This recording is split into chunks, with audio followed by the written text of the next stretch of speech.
Joining us now, president of an NFL organization who also was a player in some of these team meetings where outsiders would come in and try to speak to the group. AJ Hawk and I said this yesterday, might be the most difficult crowd you have ever spoke to in your entire life. I'm excited to get his thoughts on this and how the entire business of running an NFL team is going now that we're about a year and a half into this thing. Ladies and gentlemen, former player, now President Jason Wright. Hey, Gentlemen. How are you? I'm good. Y'all hear me all right? Yeah, you sound amazing. Zito was telling me you're potentially muted, so I'm happy we handled that. You're a president. Of course you're going to handle that. Yeah, a little adversity. I got that shit. Hey, Prez, I got a question for you.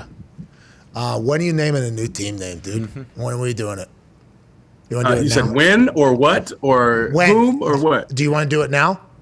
No, I do not. Come on! Thought we had him. Hey, I saw the internet explode whenever these 8 names went out there, and you had to react and say, excuse me, this is not the final 8, just the 3 are in here somewhere. How has this process been? I got a chance to see the Making the Brand, you and Ron Rivera, and then the Muted, like I think we like these 3 or whatever. Has this been more difficult, more fun? What has the process been like trying to decide a $1 billion brand name for the next, 100 years or so? That's I think first, next year we'll be 90 years old as a franchise, right? So we're going to announce this at our 90-year, moment. But I think first it's been a privilege, because I've gotten to understand how deep this shit is with our fans.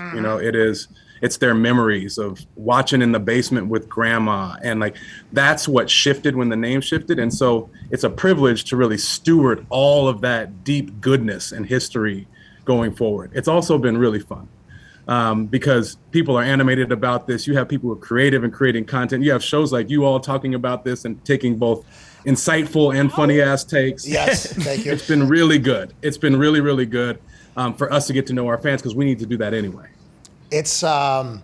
It can't be easy, though. I mean, whenever we're thinking about how do we word a T-shirt, it's like it is how do we word a segment, which we're not a big segment. What do we even, to be honest, we normally throw segments away because we can't think of a good enough name for it. It is a difficult challenge. Has Ron Rivera been in the video? We see him be a pretty active part of it, but he's been a pretty active part of this entire thing, huh? Is there any other people? Yeah, I mean, he's definitely given us input just like everybody else, and there's a core team of us who are thinking about it every single day, but it really is a community effort.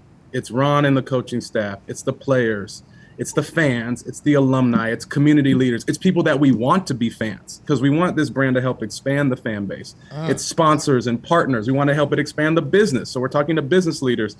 Everybody's engaged on this, and so everybody's got input. You leaning towards the name right now, and has that changed a couple of times through this entire process? There's been so many twists and turns. I wrote recently, a few weeks back, on how we weren't going to go with the name Warriors, which for me was an early favorite. I liked it. I thought it had so many aspects of what would work for this franchise, what Ron wanted to build on the field. It would help our business. But when we talked to the Native and Indigenous community, they were like, look, bruh, it's not going to work. It's too close. The history is too close. And like, you can go there, but you can be dead right on this one. And so we prioritize listening to them. And so that was a twist or a turn that we didn't expect. And so we actually are really doing this. It's not bullshit. And we are learning every single day about new things as well. And so where we are now is we're down to a very narrow few. We're down to a final 3 that we're working through, and we're going to learn through trademarking and all of these different hurdles about how to get something over the line, what actually makes it through the filter. Are you scared that immediately upon you guys filing a trademark for a thing, the whole world's going to be like, boom, you can't, like for instance, in the WWE, they can't even think of a character or name because as soon as they file for a trademark, somebody on the internet's like, oh, WWE just filed for this. This is what this is going to be. And it kind of spoils everything. Are you just going to you're going to have to send out, what are those, red hair? You're going to have to send out red herons and stuff like that, huh? Yeah, there's a whole lot of misdirection that needs to be done here, to not really give away where we're going, which is the flip side of transparency. You can only be so transparent to not shoot yourself in the damn foot, right? So, yeah, we're going to have to throw some misdirection out there. But honestly, what I'm more petrified of is going out with a name and then being in trademark court hell for 3 years because we didn't do our homework. That's what I don't have time for that. I don't have time for that. Yeah. And so that's what I'm more worried about. I could understand that. We're talking to Jason Wright, president of the Washington football team. 90 years of existence coming up next year, where we will learn the new, or maybe keep the Washington football team brand going forward for the next 100 years. Jason, did you hear, you're on the business side of the NFL now, but obviously a massive part of the business side is the COVID world in the protocols and everything like that. Yep. Going into this season, we were the last city to announce that we would have a full stadium. I don't know if that's because of local authorities or what it is. What are all the rules being set now? Are those by teams themselves looking out for their employees, their team, their fans? Or is it mostly just local government like it was a year ago kind of making all these decisions? You're a smart man. You've got it nailed. So I think generally speaking, we in the NFL across all teams, we feel confident after last year. We know how to put together a safe environment for our fans. And so as far as we can control it, we're going to be open for business, not only because we think it's safe from a health and safety standpoint, but also we think it's just good for the psyche of the nation to be able to get out to football games, to actually experience the rhythm of life that they had before. And because we can do it safely, we should. That said, each and every individual team is working closely with local authorities and local leaders. And ultimately, they're the ones that get to make the call. And so we have great partners in Maryland and Prince George's County to help us work that through. Hey, Jason, we just got almost a hang-up button on you. We didn't expose your number, though. Thank God. I do not think that's good news. I mean, geez, there's going to be people calling with ideas on what you should be naming that team. Whenever you think about this upcoming season, is this and I know you and other NFL presidents interact and talk to each other.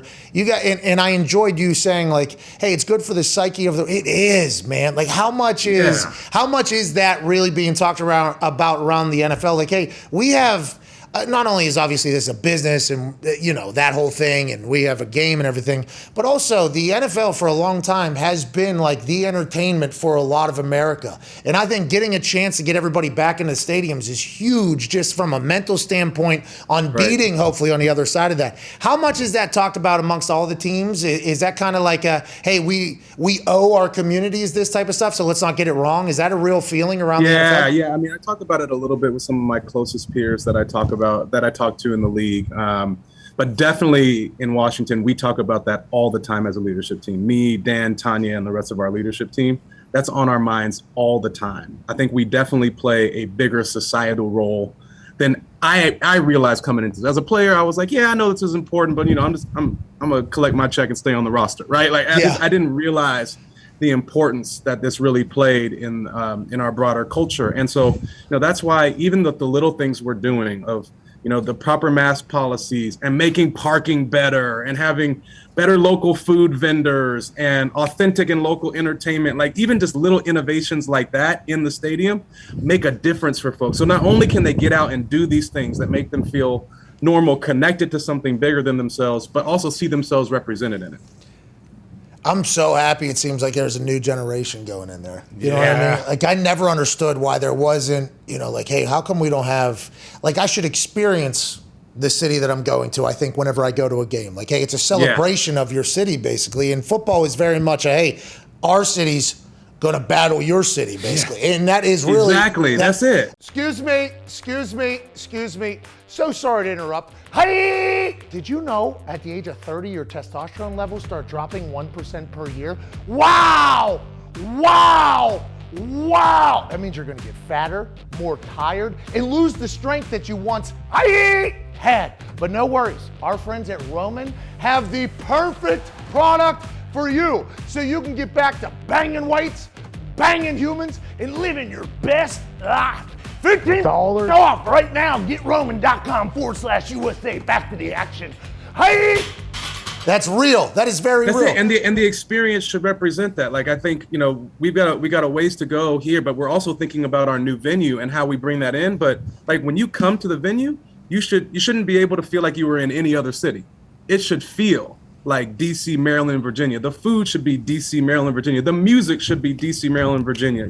Our entertainment team is dancing to go-go music for the first time in the history of the club. Like, those are the types of things that need to be done so that it's authentic and real.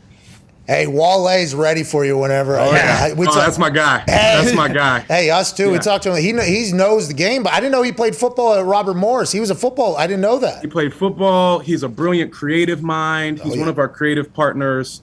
Smart. The people who advise him closely also advise me closely because I think he's tapped into how to do this right, and he's a great partner to us. Oh, that's great news. That's great to hear. I appreciate the fact that you're utilizing the big brains that you have near you to maybe help shape this thing. Yeah, no question. Before the boys have a couple questions for you, we can't thank you enough for your time. I know you're very busy running a couple $1 billion business.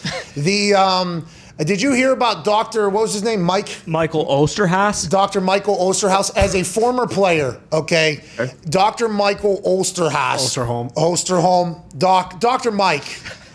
Okay, Dr. Mike is a good guy, by the way. Great guy. Went to school a long time. He earned that DR right there in the front there. But Dr. Mike was called in by Zimmer, Coach Zimmer, to talk to the team, and because the vaccination levels and everything like that. Yep. And me and AJ's first thoughts were, that is the toughest room that guy is ever going to fucking walk into. I mean, a NFL locker room is a group of very successful people who are very stubborn and have their own thoughts. So we thought there's zero chance old Dr. Mike has any shot going in there and persuading anybody. Zimmer said he did pretty good. I don't know if it turned anybody around or whatever, but have you guys, because Ron Rivera was very loud early because of everything that happened last year with him beating cancer and everything, has that whole thing, is it only going to get bigger, you think, the COVID protocol stuff with this vaccination thing in the NFL? Because the conversations are starting to get bigger as we get closer to the season. Cam's out 5 days. Beasley's out 5 days. There's Zimmer's pissed every day at his quarterback. I mean, it's only going to grow, right? And how does it end, you think, in your eyes? How does it stop? Well, I'll answer the first part of your question first of what is it like to bring somebody in? Even when I go and talk to the team, I'm always ready in the back of my mind. If someone says some smart ass shit, I'm ready. Yeah. I gotta go. I'm ready. I'm ready to come at you if you say something, because that's how it is, right? They're just waiting to get at you with something. But we also brought in experts to help our guys get educated. Oh, no. That was a good part. No. Hold on. We lost you. Maybe more so than him. Hold on, we lost you. You're frozen. You're handsome, though, so you don't look terrible. AJ Hawkins frozen. His face is despiculated. His hands are on there. Let the president know. Is the Washington football team president. So there, we lost you right there. Sorry about that. That's our fault, not yours. We will hope to make it better. You said you guys, talking to the room, then you brought some experts in? Oh, no. Yeah, I said we brought experts in, too. And what I'm learning is that our folks, they're kind of smarter than we were when we played. I feel like we were a bit of knuckleheads. We weren't tapped into the best and brightest information, and these guys really engage and they take it in. And so I do think Osterhaus, MO, whatever y'all call him, probably did a great job because the guys are willing to listen. We brought in Dr. Kismikia Corbett, this dope sister who's a epidemiologist and physician who helped invent the Moderna vaccine. She spoke to our guys. And that really connected and helped some guys get there. So I think it works and it will work. And I'm confident that the league and the teams and the guys ultimately are going to do what it takes to get this season done safely. Because not only do all our livelihoods depend on it, but also what we talked about earlier. This is important for the fans, the public, and their psyche. And I think everybody feels a bit of that civic duty as well. I'm so happy you're a president of an NFL team. It makes no sense that you're the guy that's running it right now. It feels like you're supposed to be incredibly snobby, stuffy, stupid. Yeah. It just feels like some of the decisions, out of touch almost. It feels like you're supposed to be. You're doing incredible. I'm so happy a player is in your position because I think it's really going to help not just Washington, but I think in the entire NFL maybe with some decisions that are made. For instance, why don't you go back over to the football ops and tell them they need to not fine Benny LeMay for that flex, $3,500. I don't know if you saw that. He does not. He's University of Charlotte, I believe, running back in Indianapolis. He did a run, flexed. He's probably not going to make our team. Our running back thing is big, but he'll be at least practice squad or somewhere else, hopefully. $3,500 fine for a flex. The guy ain't even going to make that much money. The guy ain't going to make that. That's your league. As a former practice squad running back, my heart rate just went up. Getting a fine like that with what I was making, getting fired every other week. Oh Lord. I didn't catch it. I do know, like, I was a bit of a trash talker. I like to have fun. So hopefully they land in the right sweet spot so that it's still entertaining. But, the league knows what it's doing. They know what they're doing with what the public wants. And so hopefully they land in the right sweet spot. Yeah, it seems to happen every year with the point of emphasis. It gets just absolutely ruined early, and then it's like, okay, we can both come to an agreement. And I think they almost do it so they can say, like, see, you know what it could be like? We just showed you, all right? So we just made it better. I think that is a little bit of that, which, by the way, good business. Go ahead, Ty. Jason, one of the last times we had you on here, it was like right after the fallout of the expose and the Washington Post and all that kind of stuff, and you had to deal with that almost immediately. At this point, do you feel like you can finally breathe and you're past that? And are you happy with the progression that the franchise has made since you took the job? And like, what more do you think you need to do to get to the point where you guys want to be? That's a great question. What about Ty? Yeah, and I want to find all the wood to knock on here, but I do believe that we have jumped the shark when it comes to culture. And while it was a difficult season, being in the context of COVID and not being able to help host fans last year, it did allow me and our team to focus explicitly on people and organizational health and culture for the most part of last year. For good and bad reasons, we turned over 90% of the top 2 layers in the organization over the last several months. And that would be disruptive in a normal setting, but for us was necessary and has us in a great place with the most diverse leadership team in the NFL, people from backgrounds all across of media, entertainment, and business, not just in football. And because of that, we're getting really collaborative minds on things. And I think our folks are starting to see a highly professionalized and innovative culture that can put their heads down and grind, that have the pulse of the fans. We've got a long way to go to show and prove. But internally, it feels like a completely different organization. Even though maybe I'm, living dog years, I feel tired as hell. But it's been really good. I think it's only gonna. I think you're. This is like whenever you become actual president, they say you age pretty quick. I think whenever you became president of the Washington football team, feels like the stress was damn near probably presidential. Yeah. You were in the middle of it. Now, you can't talk about it, obviously, but there was expose after expose after expose. No name. And by the way, COVID. There's a worldwide stoppage. What you have done, nothing short of amazing. Unbelievable.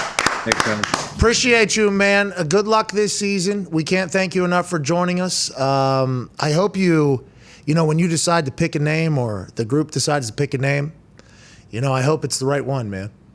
I already know what you're talking about. How about this? How about we find a way to make sure you're involved whenever we get to that point? Oh, dude, you should do you've been helpful in driving the dialogue. Let's find a creative way to make sure you're engaged. Well, yeah, don't put too much on me though. I will react whenever you make the announcement. Don't worry about it. But if you would like me to say the name is without ever really knowing what the name is, I'm 100% in. You let me know. I appreciate you. Let's figure out how we get you in it because you've been helping a ton. I appreciate it, man. Well, I don't know if I've actually been helping or hurting you because I've been driving a little bit more. No, attention. The dialogue is good. Even if you're 180 degrees off from where we want to land, you're engaging our fans. Okay. All right, good. You're engaging our fans, and our fans talking about the name, the brand, what it means to them, what they want to see in the experience.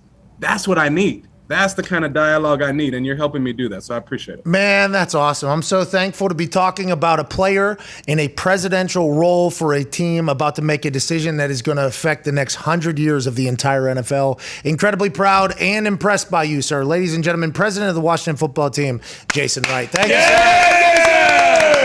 Good guy, dude. Great guy. Good guy. Big brain. Yeah. Hey, very good at introductions. You voicing over the video of the release of what the team name will be, might be able to play. Yeah, pretty good. It'll be a give and take. I'll tell them I'm going to have to know the name before everybody else. Yeah, exactly. That's... Yeah, but you won't say it till the day before. Yeah, of course. I won't say it. Of course. You give me that information. I won't ruin it.